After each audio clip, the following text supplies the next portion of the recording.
never-before-seen footage of Sean Diddy Combs in the days leading up to his arrest in New York last September. You want to put the stuff in my fanny pack, King? The exclusive video obtained by Netflix shows Combs debating with his lawyers about strategy. The entire atmosphere shifted the moment the news scandal surfaced. It wasn't a rumor. It wasn't speculation. It wasn't one of those stories people ignore until the dust settles. Listen to me. I'm going to get off the phone right now, and I am going to let you professionals look at the situation and come back to me with a solution. No matter what nobody said. Let's just here and there, y'all are not working together the right way. We're losing. The footage is part of a new, highly anticipated docuseries by director Alex Stapleton and rapper and executive producer Curtis 50 Cent Jackson, titled Sean Combs: The Reckoning. Was there anything that surprised you when you were watching? I think it was surprising that he actually filmed it. It was very interesting to watch a man who's known for his brand presence. You know, he has a really amazing knack for marketing and all of that, and how he was sort of taking that into account in how he was coming off to the public. The exclusive video also shows Combs in Harlem greeting fans. Off my back, bro. Lord, you win. I'm gonna win. Lord, you win. We win it. I'll accept it. I need some hand sanitizer. Hold on. I got it. I've been out in the streets amongst the people. Yeah, I gotta take a bath.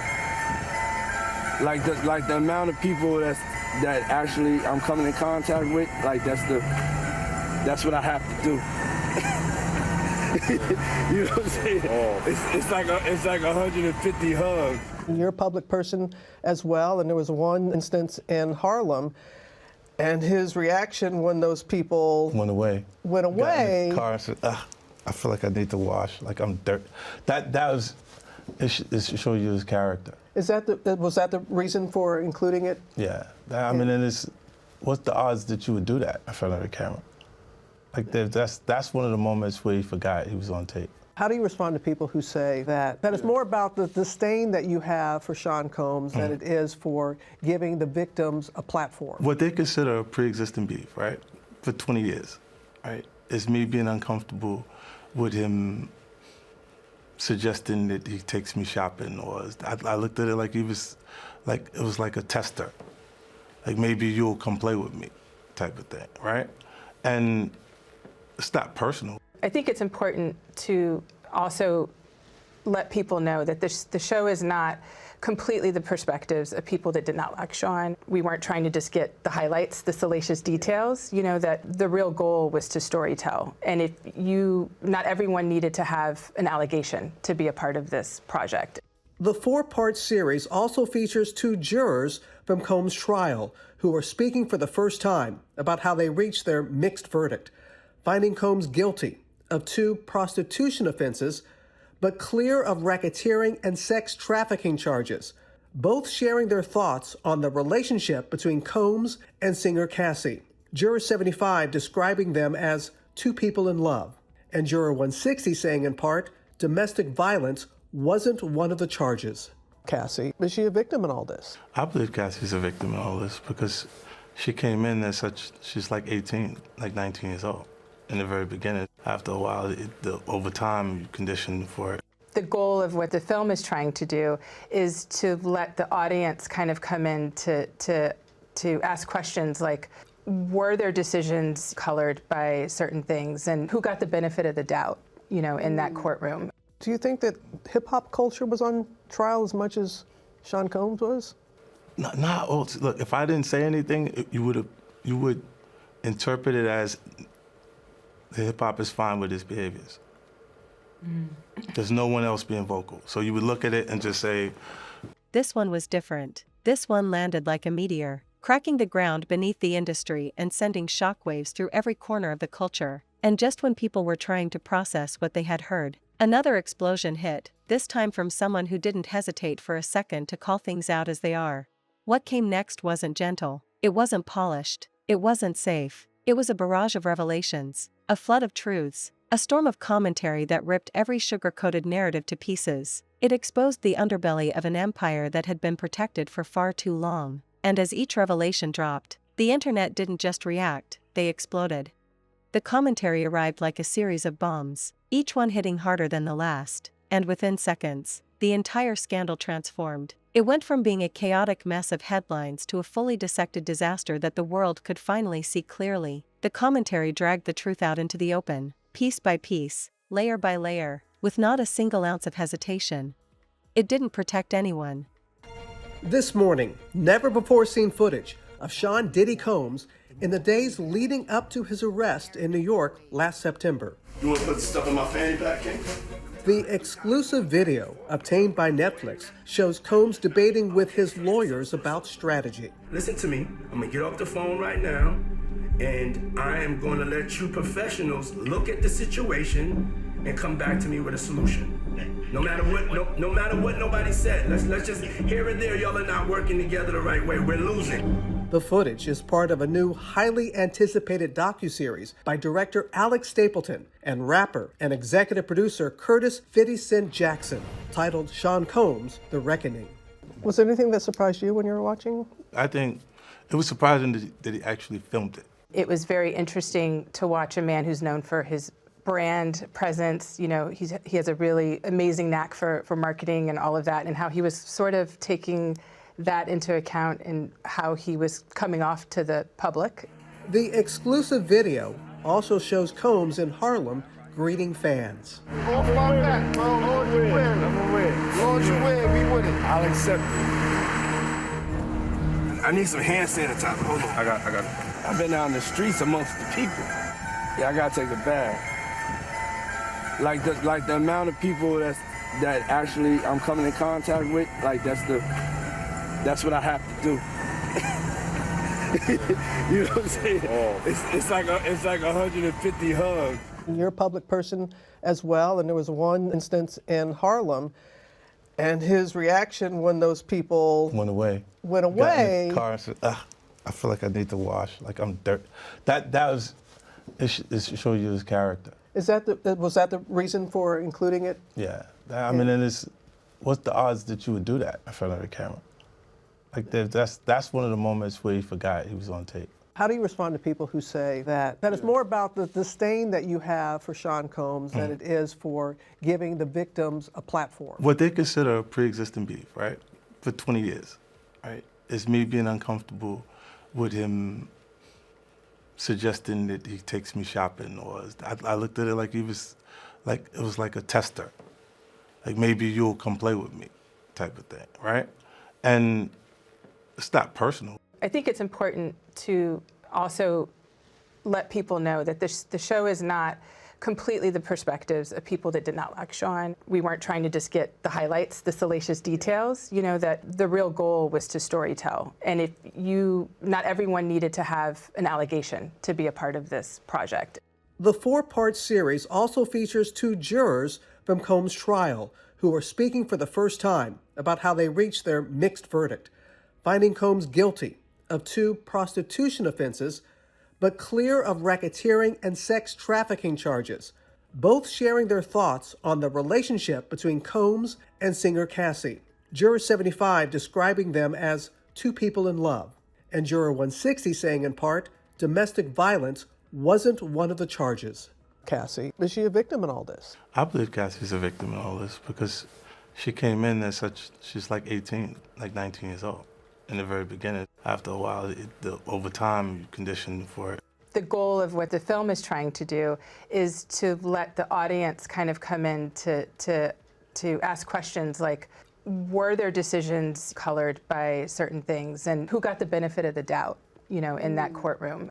Do you think that hip-hop culture was on trial as much as Sean Combs was? Look, if I didn't say anything, you would interpret it as the hip-hop is fine with his behaviors. There's no one else being vocal. So you would look at it and just say, It didn't soften the blows. It didn't care who got uncomfortable. It only cared about exposing the truth. From the very beginning, the commentary made something extremely clear. This scandal was not a surprise, not to those who had been watching closely, not to those who had seen the patterns forming over years and years, not to those who knew how power operates behind closed doors. And when the truth finally spilled out, the commentary hit with the fury of someone who had been waiting for this moment for a long, long time. It started by tearing apart the illusion. There had always been this carefully constructed image, this persona wrapped in glamour, success, influence, and untouchable authority. It was an image built over decades, strengthened by money, surrounded by hype, and sustained by silence, but the scandal shattered it, and the commentary finished the job.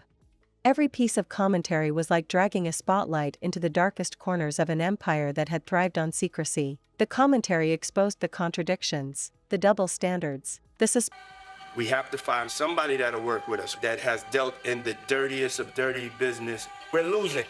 Sean Diddy Combs, seen in what he's now calling stolen footage, getting dressed, greeting fans, I need some hand sanitizer. Yeah, I gotta take a bath.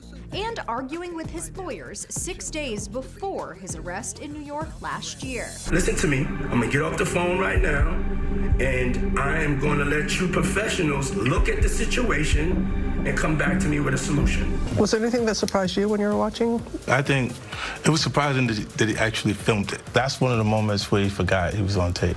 Curtis 50 Cent Jackson at the helm of the 4-part docuseries Sean Combs' The Reckoning, coming to Netflix December 2nd. The longtime Diddy critic sitting down with Robin Roberts on Good Morning America Monday. If Sean Combs watches this, what do you think he's going to feel? Like, wow, this is amazing. I think he's gonna say this is the best documentary I've seen in a long time. Expect more never-before-seen moments, plus 2 jurors speaking out for the first time about how they reached their mixed verdict back in July. It was a scary situation because you have, 12 people who hold the fate of your life. As for Diddy, well, he's sharing his thoughts with ET from a New Jersey prison, where he's serving a 50-month sentence on prostitution-related charges. Through a spokesperson, he's calling the project a shameful hit piece that relied on stolen footage that was never authorized for release. We have to find somebody that'll work with us that has dealt in the dirtiest of dirty business. Diddy's team says Mr. Combs has been amassing footage since he was 19 to tell his story in his own way. It's fundamentally unfair and illegal for Netflix to misappropriate that work. They add it's equally staggering that Netflix handed creative control to a longtime adversary with a personal vendetta. How do you respond to people who say that it's more about the disdain that you have for Sean Combs than it is for giving the victims a platform? What they consider a pre-existing beef, right, for 20 years, right, is me being uncomfortable with him suggesting that he takes me shopping, or I looked at it like it was like a tester, like maybe you'll come play with me type of thing. And it's not personal, but he knows the truth. I think he'll see the truth in it.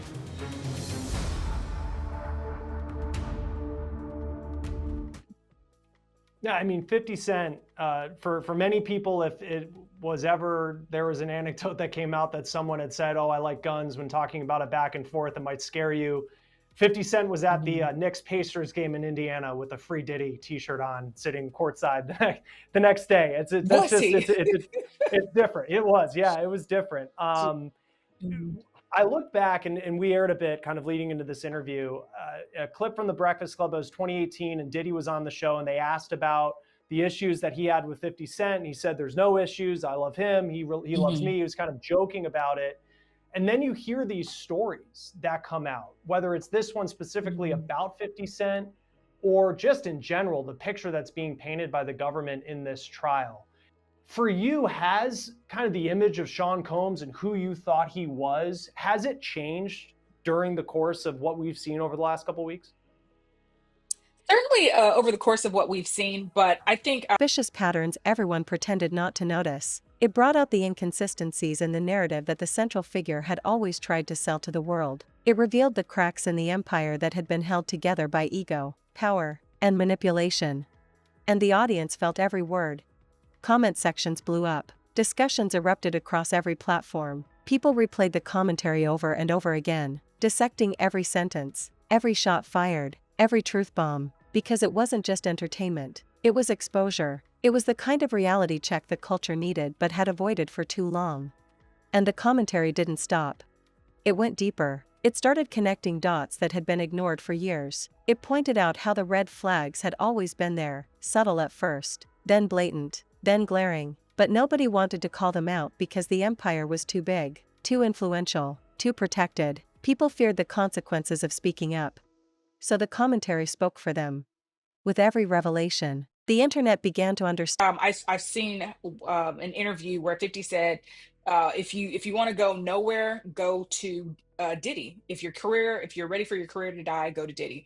It's long been rumored that Diddy didn't necessarily treat his artists properly, and if you look through his roster of artists, you'll see a lot of individuals whose careers probably started off really, really well, but they ended up with no money. That's long been the rumor. There've been rumors of abuse by Diddy toward Cassie and toward Kim and some other women as well. Even when he was at, I think Uptown is where he originally started. So there have always been rumors, but nothing really solidified and verified like we've had in this trial. It's been awful. I think it would be awful for anyone. I don't think his reputation is in the business world certainly will never recover.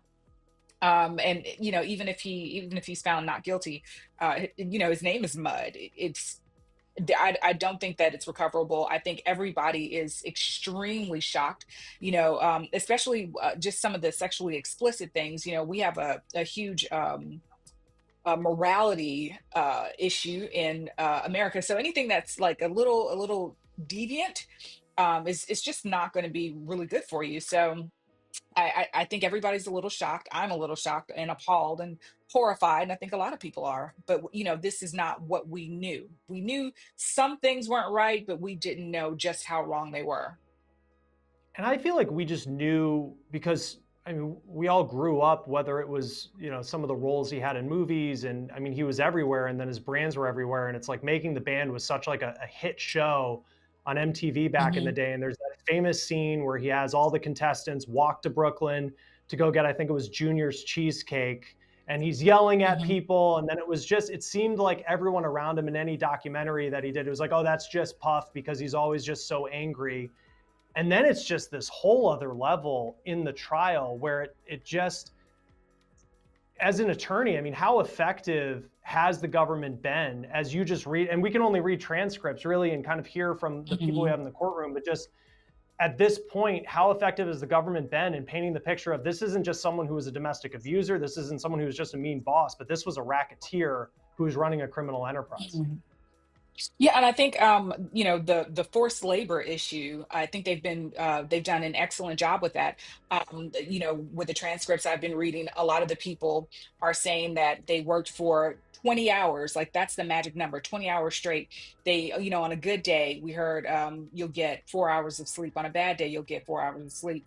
I think one of the what is it? A bodyguard said, if you sleep, you're getting fired. Like it was more rhythmic than that. I don't know, but you couldn't sleep around him. And I think that's what we saw with Making the Band. But again, we really didn't believe it. We thought it was for entertainment purposes. We didn't think someone could really act like this. And if an employee gave any pushback, they would either be terminated or they'd be threatened with reputational damage. They would be threatened with being blackballed, or they actually would be blackballed. And I think the government is doing an excellent job of proving forced labor. And on that forced labor part, because on one hand, and I found it interesting, like George Kaplan, who is a former personal assistant for Diddy, like detailed all these, witnessing the abuse, he said, of Cassie. And then he was someone who would start work at 9:30 in the morning. And I think he said sometimes he went home at 7 o'clock in the morning the next day. And that's just what it was like. And he still, at the end of his understand just how massive this scandal really was. This wasn't a small mistake. This wasn't a one-time incident. This was a collapse decades in the making. The unraveling of a legacy that had been built on foundations far more fragile than anyone dared to admit. The commentary's tone was ruthless, but it was also precise. It didn't rely on gossip. It didn't rely on imagination. It relied on pattern recognition, real patterns, long patterns, undeniable patterns, patterns that exposed the truth behind the curtain. It highlighted how power warps accountability, how influence distorts consequences, how fame protects the guilty until the truth becomes too monstrous to hide. People listening felt something strange, relief. Finally, someone said what needed to be said. Finally, someone broke the code of silence. Finally, someone spoke without fear. The commentary made the scandal bigger, louder, and impossible to ignore. It forced people who had been loyal to the central figure to face uncomfortable truths. Testimony said something along the lines of, he respects Diddy as this business person. In the eyes of the law and in this trial, what's the line between, well, this was a guy who just worked his employees really hard, to the point of where it was a forced labor issue where he was breaking the law? So I think the perfect forced labor issue is, I think, Mia's testimony that we read through today.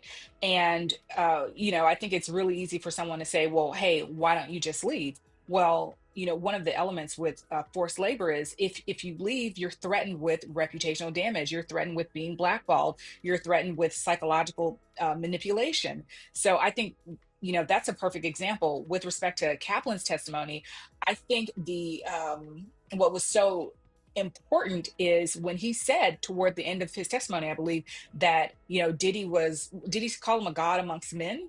Well, how did he become a god amongst men? Did he use his enterprise? Did he use his influence? Did he use coercion? Did he use threats? Did he use violence to become a god amongst men? So I think, whereas a lot of people may think that that was really flattering toward Diddy, I thought that that was more damaging than anything because of what he did to become a god amongst men. Does that make sense to you?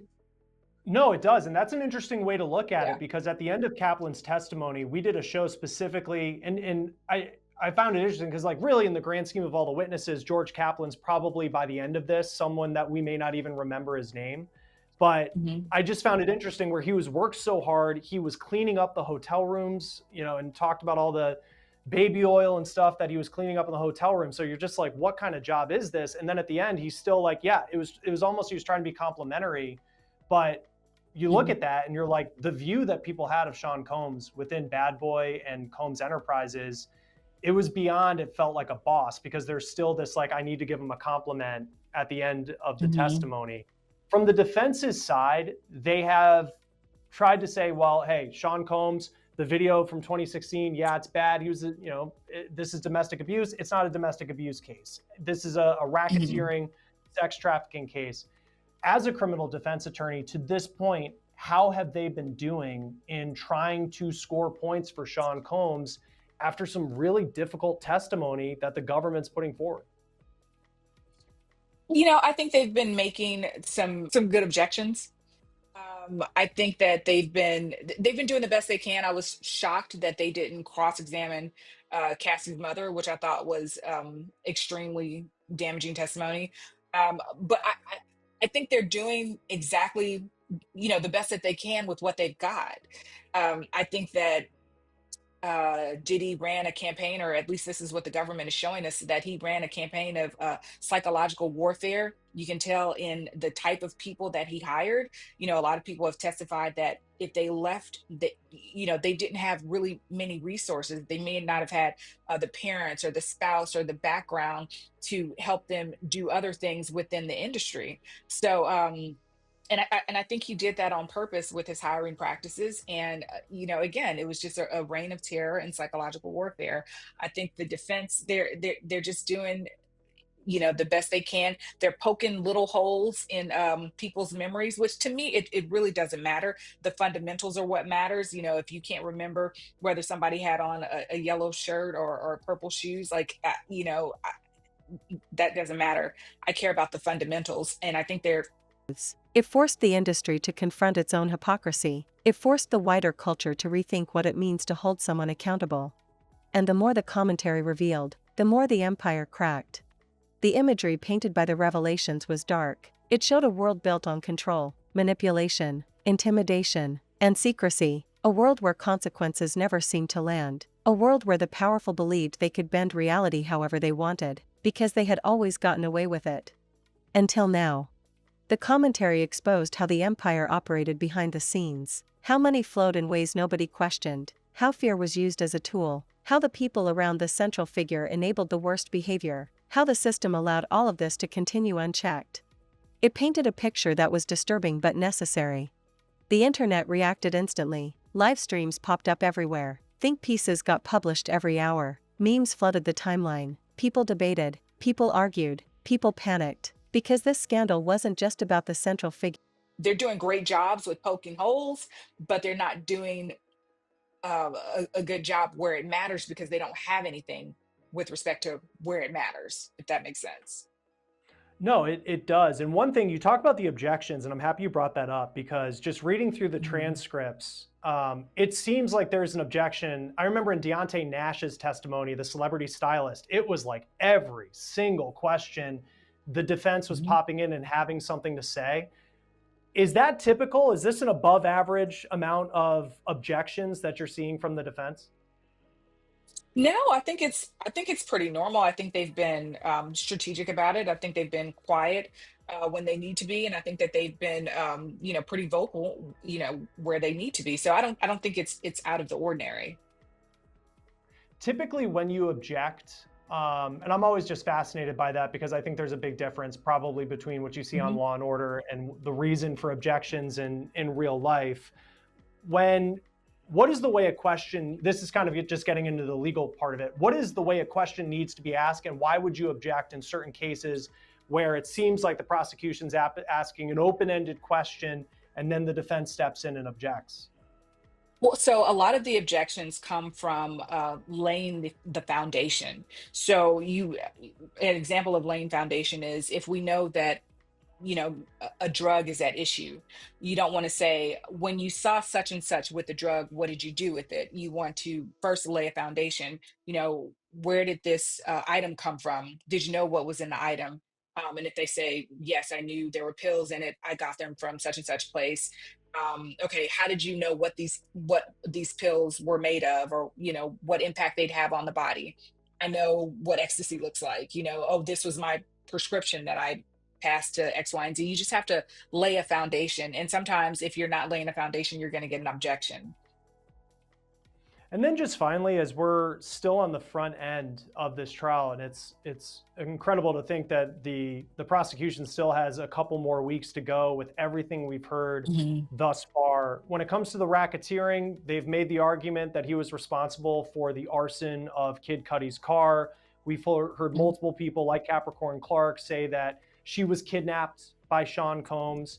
Has the government, to this point, how close are they, in your opinion, to kind of reaching the bar that they need to on these charges? I really think they've reached it. I think they've reached it with sex trafficking. I think they've reached it with forced labor. I think, who knows with respect to the arson, but I think they've reached it already. And I think it's going to be important in their closing for them to, those little games we used to play when we were kids, draw the line, connect the dots. They're just going to have to connect the dots and be very succinct about it in their closing. And I think that's why they're shutting down early, and they're going to cut a few witnesses from what I've heard, because you don't need them. You don't want to overwhelm your jury. And I think it's just, bring it home in the closing. That's what they have to do. I don't think that there's really not much the defense can do. I think that, they're going to talk about how he's just a bad guy. He does bad things, but this doesn't rise to RICO. And I just don't see how they're going to win with that. Yeah, we'll see what happens. It's been a very, very interesting is an interesting word to use for it, because there's just been so much each and every day. It was about the decay within the entire system that allowed this behavior to thrive. And the commentary became the voice of the people. It spoke the words everyone had been waiting to hear. It demanded accountability. It demanded answers. It demanded exposure. It didn't care about legacy. It didn't care about reputation. It didn't care about the consequences. It cared about the truth. The more the commentary continued, the more people realized that this scandal was only scratching the surface. There were deeper layers, darker layers, hidden layers, and the commentary told the world exactly that. This was only the beginning. The internet began to anticipate every new update like the next episode of a wildfire series, and each one dropped with the same force, the same intensity, the same unapologetic honesty. The Empire's responses, meanwhile, looked shaky, defensive, hollow, unconvincing. Every denial felt weaker than the last. Every attempt to spin the narrative failed. Every statement looked like an act of desperation, and the commentary wasted no time tearing each one apart. It broke down the lies. It exposed the inconsistencies. It pointed out the deflections. It held the empire accountable with surgical precision. People watching were stunned by the accuracy. It felt like watching someone peel apart a facade with bare hands. And the commentary wasn't done. It went after the culture of silence. It highlighted how people who knew the truth stayed quiet because they feared backlash. It talked about how the powerful are protected by networks of loyalty rooted in fear rather than respect. It called out the industry's pattern of looking the other way as long as profits kept flowing. The commentary became a spotlight the empire couldn't escape. Every platform echoed it. Every conversation returned to it. Every update fed into it. The scandal grew bigger with each passing hour, and the empire shrank. People began asking the question the commentary had been hinting at from the start: if this is what's coming out publicly, what else has been hidden?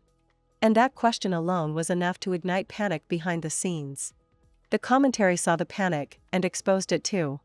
It described the frantic attempts to control the narrative, the rushed statements, the desperate calls, the behind-the-scenes scrambling to stop the bleeding. It made it clear that the empire was losing its grip. The culture realized something monumental. This scandal wasn't a storm passing through. It was a demolition. A reckoning. The empire may try to rebuild. The scandal may continue to unfold. The investigations may deepen. But one thing is undeniable: nothing will ever be the same again. Because once a bombshell like that drops, the echoes last forever.